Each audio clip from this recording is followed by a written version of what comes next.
Chegamos, gente! Estamos aqui para mais uma aula, onde estamos estudando a Bíblia Sagrada. Maravilhoso estar aqui com vocês, tem sido uma experiência fantástica para mim. E hoje nós começamos um novo livro!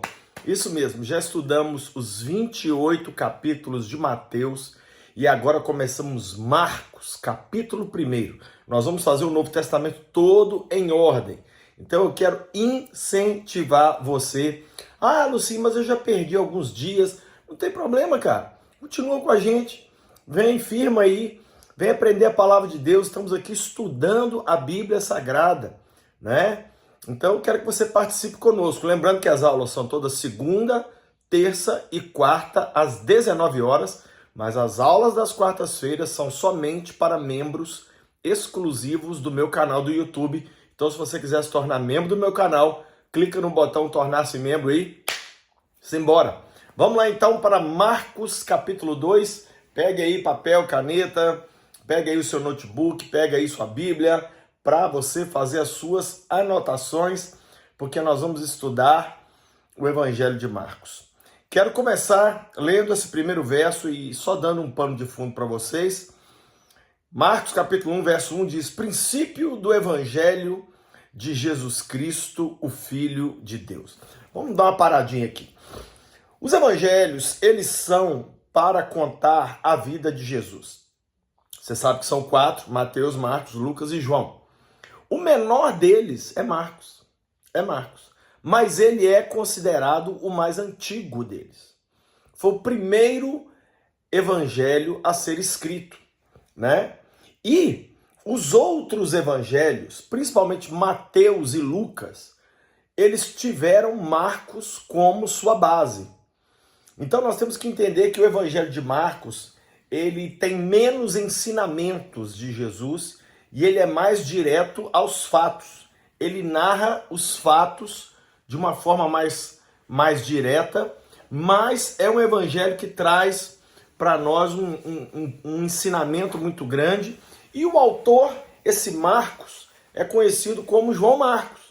João Marcos foi auxiliar do apóstolo Paulo durante um tempo e depois ele se tornou auxiliar de Pedro. Então, na verdade, este evangelho é visto como o evangelho de Pedro.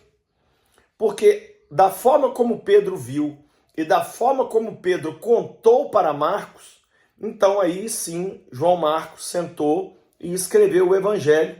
E interessante notar que Pedro não aparece aqui como herói de jeito nenhum. Mesmo sendo ele o autor por trás do autor, ele não aparece como herói. Pelo contrário, os defeitos de Pedro são muito relevantes e aparecem aqui toda hora. Mas só para você entender então, foi escrito por volta do ano 65 depois de Cristo para a igreja de Roma, que sofria perseguição nas mãos de Nero, e é o menor dos evangelhos, mas o mais antigo deles. Então vamos lá. Primeiro, princípio do Evangelho de Jesus Cristo, o Filho de Deus, conforme está escrito no profeta Isaías. De cara, Marcos já vai lá no Velho Testamento e pega um texto de Isaías para poder fazer a mesma coisa que Mateus. Quem estudou Mateus aqui comigo sabe. Ele pega um texto do Velho Testamento para provar que Jesus é o Messias, que Jesus é o Rei, que Jesus chega para inaugurar uma nova era, a era do reino dos céus na terra, tá? Então ele vai lá e diz, como está escrito no profeta Isaías, enviarei à tua frente o mensageiro, ele preparará o teu caminho, vós do que clama no deserto, preparem um caminho para o Senhor, façam veredas retas para ele. Verso 4, assim surgiu João, batizando no deserto e pregando um batismo de arrependimento para perdão dos pecados. Assim é ligação. Então, assim como disse Isaías, que viria uma voz clamando no deserto, assim apareceu João. Ou seja, Marcos está dizendo para nós que João é essa voz que clama no deserto, que Isaías falou dela 600 anos antes de Jesus nascer, né? Então, João apareceu fazendo o quê? batizando as pessoas, um batismo de arrependimento dos pecados. Verso 5 diz: a ele vinha toda a região da Judéia e todo o povo de Jerusalém, confessando os seus pecados, eram por eles batizados no Rio Jordão. Ai, gente, ó, só vou falar uma coisa. Ninguém que está me assistindo aqui teria condições de ser ovelha, nem de João, nem de Jesus. Os dois. Você já imaginou você ser ovelha de um pastor que faz você confessar seus pecados publicamente, na frente de todo mundo, na hora que você vai ser batizado? O texto diz que as pessoas confessavam os pecados na hora do batismo. E mesmo assim, o que a Bíblia diz? Vinha a ele, gente, de toda a Judéia e de toda Jerusalém. Sabe o que isso aqui mostra, gente? O mundo está cansado de pregação coach, pregação de autoestima. O João era porretada para todo lado. O João pregava arrependimento de pecado. O João fazia as pessoas confessar os pecados no Rio Jordão, na frente de todo mundo. E mesmo assim todo mundo era apaixonado por ele. Porque a gente está precisando de mensagem de confronto.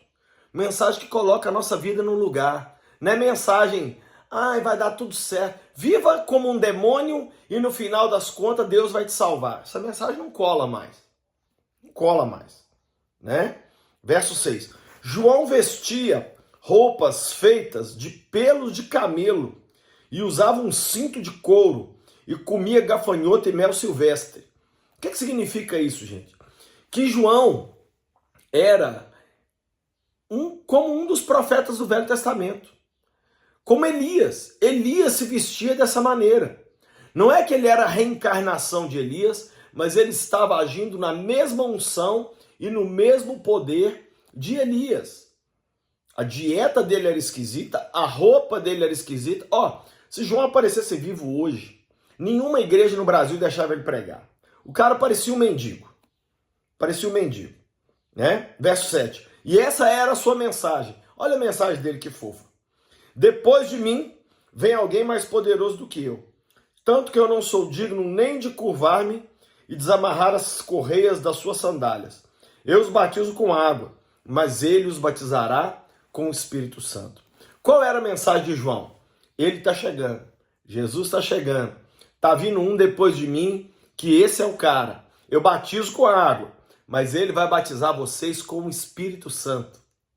Olha que mensagem maravilhosa que João tinha. E olha que mensagem que nós precisamos viver hoje. Porque sabe você que está me assistindo aqui, nem é batizado nas águas, nem é batizado no Espírito Santo.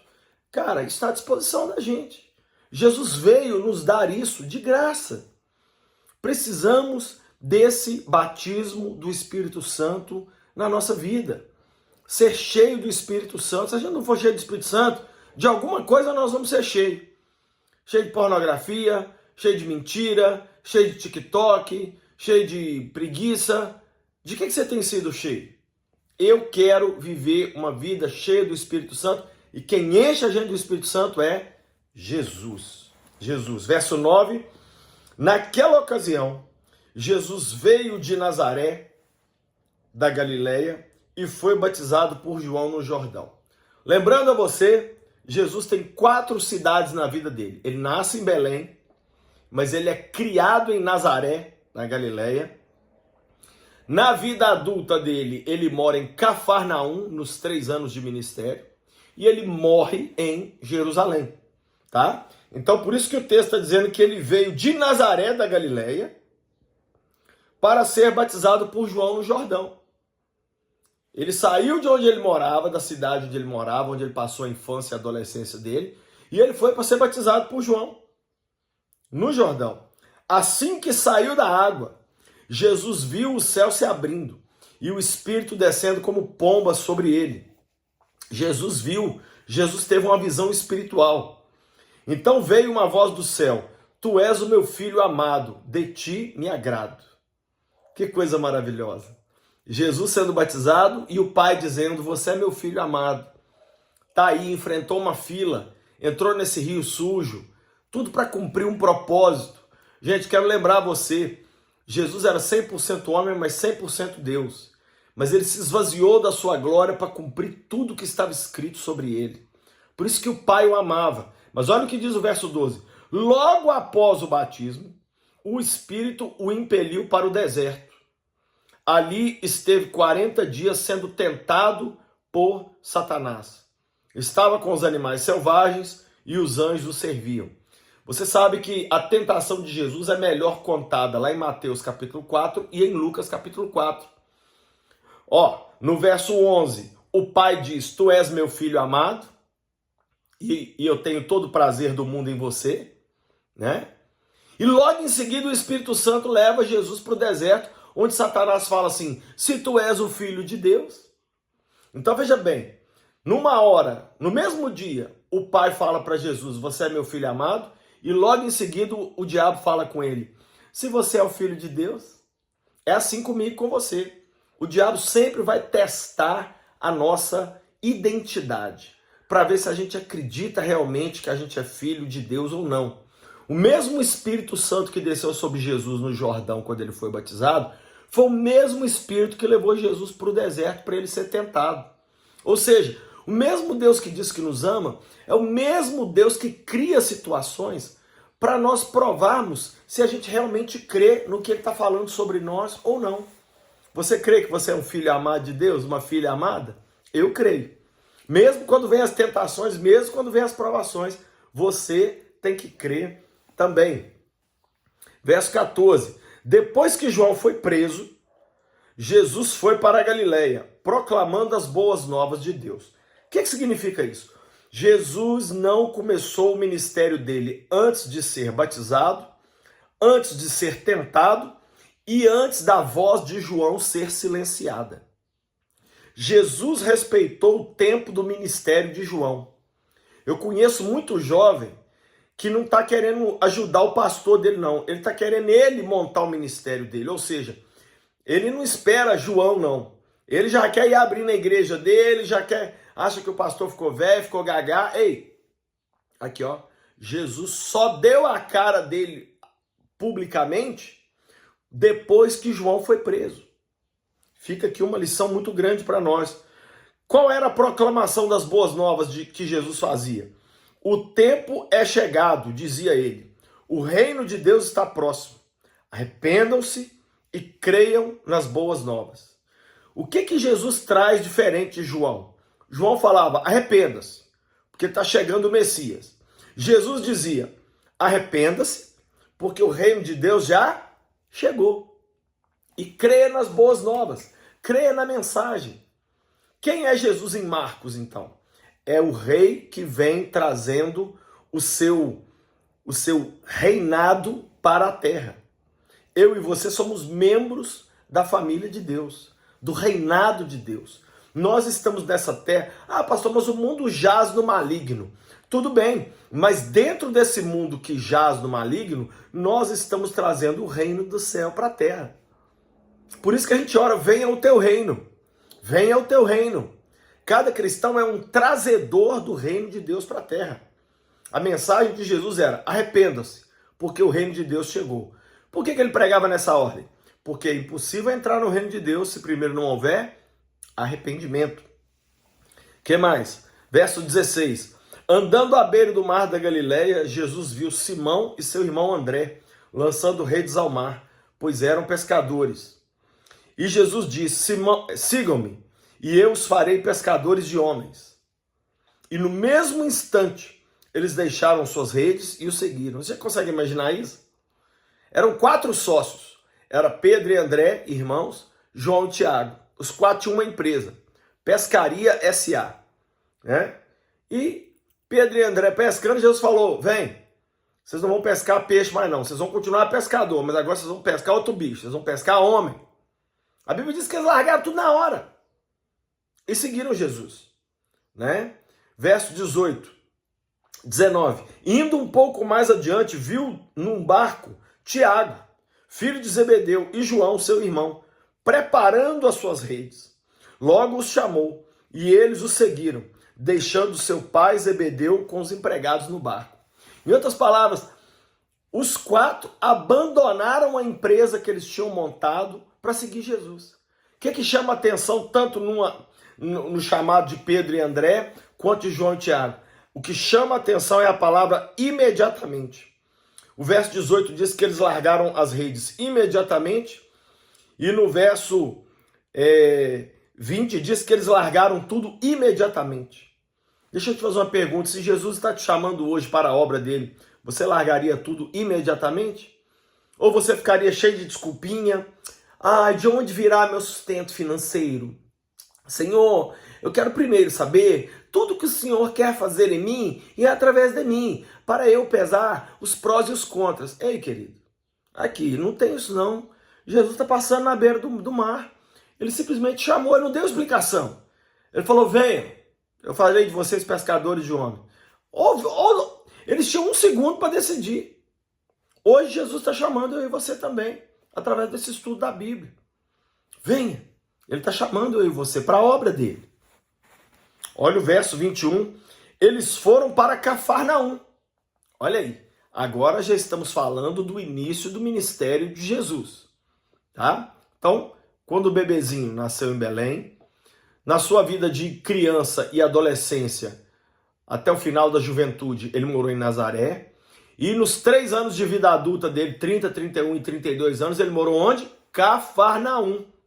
Estive lá tem poucos dias, na viagem que a gente fez da nossa caravana. Eles foram para Cafarnaum e logo que chegou o sábado, Jesus entrou na sinagoga e começou a ensinar. Uma das coisas que Jesus mais fazia era ensinar. E é muito lindo que ele fazia isso no lugar certo, na sinagoga. Jesus foi para lá para ensinar. Todos ficavam maravilhados com o seu ensino, porque eles ensinava como alguém que tem autoridade, e não como os mestres da lei.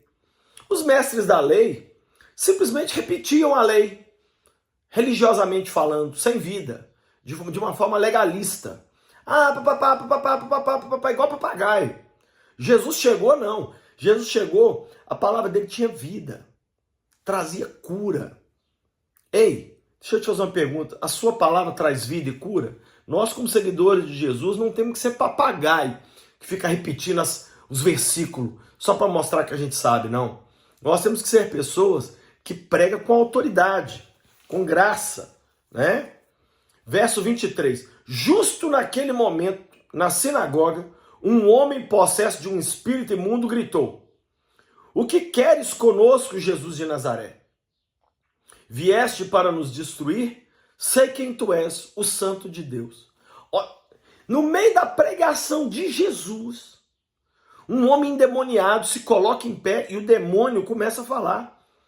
O que você tem a ver conosco, Jesus? O que você está querendo? Você veio para nos destruir? Eu sei quem você é, o Santo de Deus. Olha isso, o diabo fazendo propaganda gratuita de Jesus. Verso 25, cale-se e saia dele. Repreendeu Jesus. O espírito imundo sacudiu o homem violentamente e saiu dele gritando. Imagina isso, gente. No meio de uma pregação, o demônio se manifesta.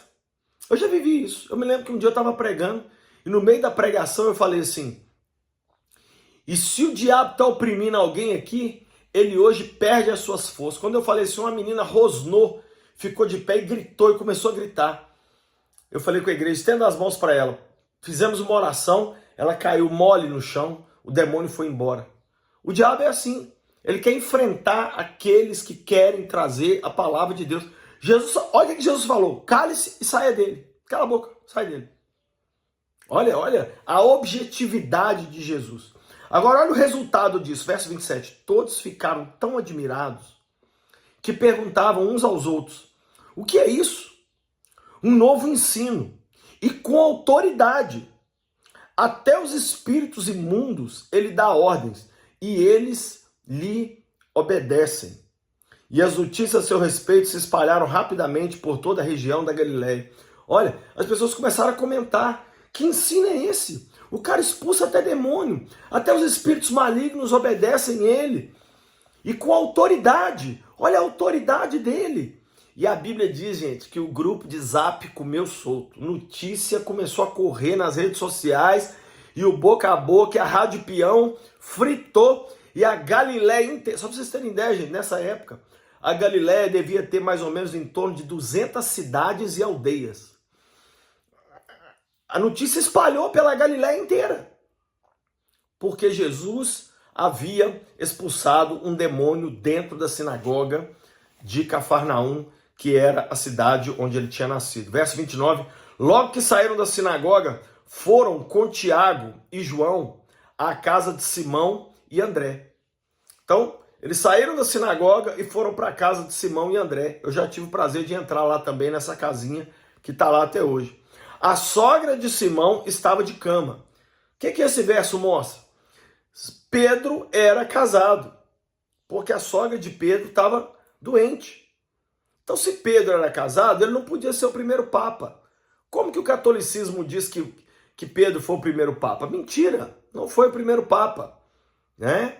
E outra coisa, por que padre não pode casar? Por que o sacerdote católico não pode casar? Pode sim, Pedro era casado, os apóstolos eram casados. A gente sabe que ele não casou foi Paulo, mas o resto, né? Então olha aqui o verso 30, a sogra de Simão estava de cama, com febre, e falaram a respeito dela a Jesus. Chegaram para Jesus, falaram, ó, Jesus, você está aqui na minha casa, mas a minha sogra está ali no quarto, ali com febre, passando mal. Verso 31 diz assim, então ele se aproximou dela, tomou-a pela mão e ajudou-a a levantar-se. Não orou, não gritou, não repreendeu, não ungiu, só pegou ela pela mão e falou, senta na cama, filha. Só fez isso. A Bíblia diz, a febre a deixou e ela começou a servi-los. Olha que chocante. Sabe o que isso mostra, gente? Não existe padrão nos milagres de Jesus. Tem hora que ele cura falando, tem hora que ele cura passando barro, tem hora que ele cura mandando a pessoa se lavar, tem hora que ele toca a pessoa. É a forma de Deus agir. Nós não podemos tentar achar um jeito de Deus agir que seja único. Não. Não. Agora, o que é o mais interessante do texto? Imediatamente ela se levantou e começou a servi-los. Sabe o que eu vejo? Muita gente está pedindo a Jesus milagre, mas não é para usar o milagre para servir a Deus, não. É para o bem dele.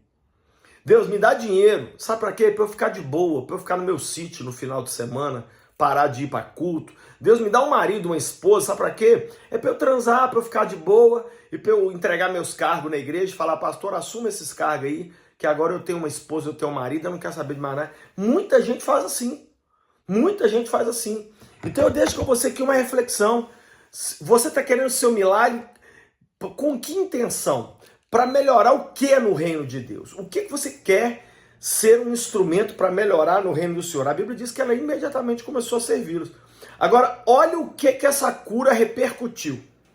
Ao anoitecer, depois do pôr do sol, o povo levou a Jesus todos os doentes e os endemoniados. Que povo? O povo de Cafarnaum. O povo da cidade de Cafarnaum. Lembra? Ele estava na sinagoga, expulsou o demônio. Saiu da sinagoga, foi para a casa de Pedro e André. Curou a sogra deles. A notícia correu em Cafarnaum inteirinha. Quando deu de tardezinha, eles levaram todos os doentes e endemoniados para Jesus. Verso 33. Toda a cidade se reuniu na porta da sua casa. Toda. A Bíblia não exagera, gente. Quando a Bíblia diz que é toda, é toda. Verso 34. E Jesus curou muitos que sofriam de várias doenças. Também expulsou muitos demônios. Não permitia, porém, que estes falassem, porque sabiam quem ele era.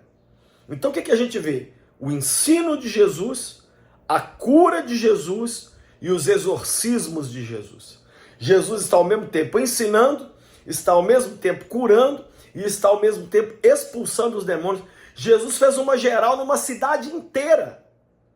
Se você pegar lá em Mateus e Lucas, fala que todos foram curados. Acho que é o único episódio na Bíblia que fala que todo mundo foi curado. A cidade inteirinha foi curada.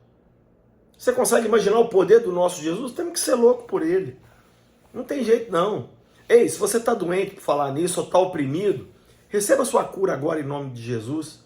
Eu não tenho nem que orar por isso. A simples exposição da palavra de Deus traz cura para vocês todos. sejam curados, sejam restaurados, sejam libertos, no nome de Jesus agora. Verso 35, de madrugada, quando ainda estava escuro, Jesus levantou-se e saiu de casa e foi para um lugar deserto, onde ficou orando. Olha que cena linda. Naquela noite Jesus foi dormir, mas aí de madrugadinha ele acordou e foi para um lugar sozinho para orar. Você tem buscado a Deus na sua intimidade, sozinho? Simão e os seus companheiros foram procurá-lo. E ao encontrá-lo disseram, todos estão te procurando. Gente, sabe o que eu vejo aqui? Todo mundo procura gente de oração. Pedro levantou, mas os discípulos, quando eles não acharam Jesus, eles saíram caçando ele. Na hora que encontraram Jesus, falaram com Jesus, Jesus, está todo mundo te procurando. Olha, você quer ser alguém que todo mundo te procura? Busca a Deus. Busca a Deus. Não é fazer videozinho no TikTok, não. Não é isso que vai te dar notoriedade, não. É você ser uma pessoa cheia do poder de Deus. Ser uma pessoa de oração. Verso 38, Jesus respondeu, vamos para outro lugar, para os povoados vizinhos, para que também lá eu pregue. Foi para isso que eu vim. Sabe o que eu interpreto que Jesus está dizendo aqui? Eu não posso ficar só aqui em Cafarnaum, não. Ontem eu já dei uma faxina espiritual aqui na cidade. Vamos para as outras cidades da Galileia também. São mais de 200, então vamos comigo. Eu tenho que pregar lá também. Verso 39. Então ele percorreu toda a Galileia, pregando nas sinagogas e expulsando os demônios. Olha que lindo isso. Ou seja, ele falava, mas ele fazia. Ele tinha poder no que falava, mas ele tinha poder no que fazia. Que lindo esse retrato do ministério de Jesus. Agora olha o verso 40.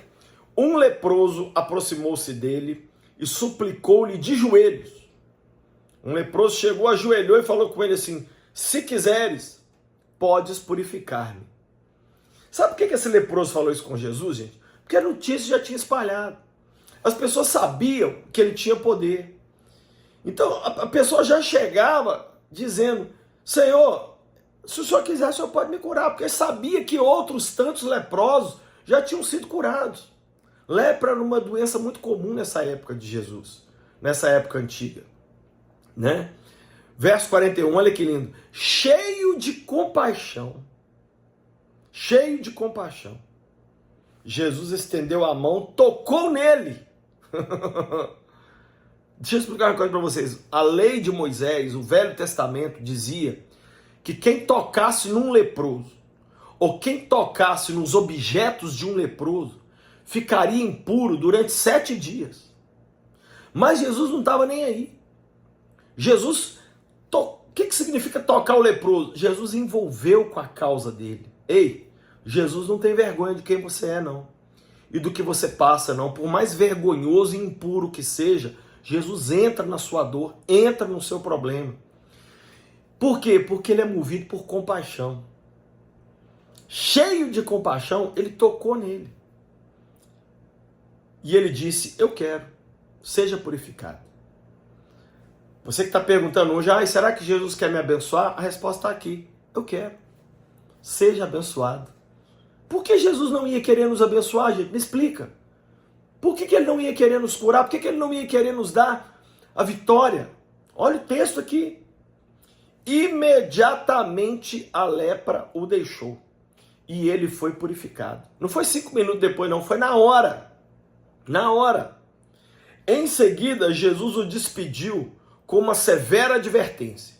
Olha o que Jesus disse para ele. Estou te mandando embora. Mas olha, não conta isso para ninguém. Mas vá mostrar-se ao sacerdote e ofereça pela sua purificação os sacrifícios que Moisés ordenou para que sirva de testemunho. No Velho Testamento, quando uma pessoa era curada de lepra, ela tinha que ir lá no tabernáculo, lá no templo, e oferecer um sacrifício pela sua purificação. E ela tinha que se apresentar para o sacerdote.